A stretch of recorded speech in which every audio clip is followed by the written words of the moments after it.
आज आपल्याला जायचं होतं MIT कॉलेजच्या इव्हेंट मध्ये, ते म्हणजेच ब्रेन वेव्ह 2K26 मध्ये. दिलेल्या वेळेनुसार बरोबर अर्धा तास लेट होत आता फायनली आपण पोहोचलो होतो. इथे पोहोचल्यानंतर तर आपण सर्वात पहिले सेमिनार हॉल सापडत होतो. नंतर आपल्याला आनंद हॉल भेटला होता. हॉल समोरील निसर्गाचं आनंदी वातावरण पाहून आता फायनली आपण आनंद हॉल मध्ये प्रवेश घेतला होता. या सेमिनार हॉल मध्ये आपल्याला आज होणाऱ्या ब्रेन वेव्ह 2K26 बद्दल थोडक्यात माहिती देण्यात येणार होती. या इव्हेंट मध्ये होणार होतं C code error hunt, C in dark, squid game, PPT presentation, त्याचबरोबर खूप काही.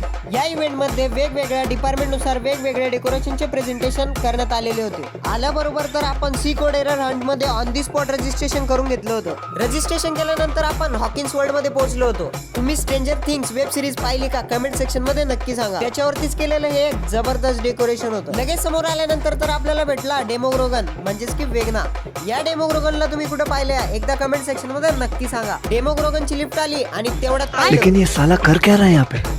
आपण C code error hunt, C in dark आणि स्क्विड गेम मध्ये पार्टिसिपेट केलेलं होतं. कॉलेज मधले सगळे आणि वेगवेगळे प्रकारचे डेकोरेशन पाहून आता आपल्याला जायचं होतं सर्वात पहिल्या इव्हेंट साठी, ते म्हणजे C code error hunt. Classroom मध्ये झालेल्या गर्दीने तर कोऑर्डिनेटर्सला तर परेशान करून सोडलं होतं. आता आम्ही या इव्हेंट मध्ये एरर सॉल्व्ह केले असेल की ऍड केले असेल हे तुम्ही आम्हाला कमेंट सेक्शन मध्ये सांगा. आता आपल्याला जायचं होतं दुसऱ्या इव्हेंट साठी, ते म्हणजे स्क्विड गेम. हा गेम तर खूप इंटरेस्टिंग होणार होता. समोर काय झालं हे पाहण्यासाठी पार्ट 2 नक्की बघा.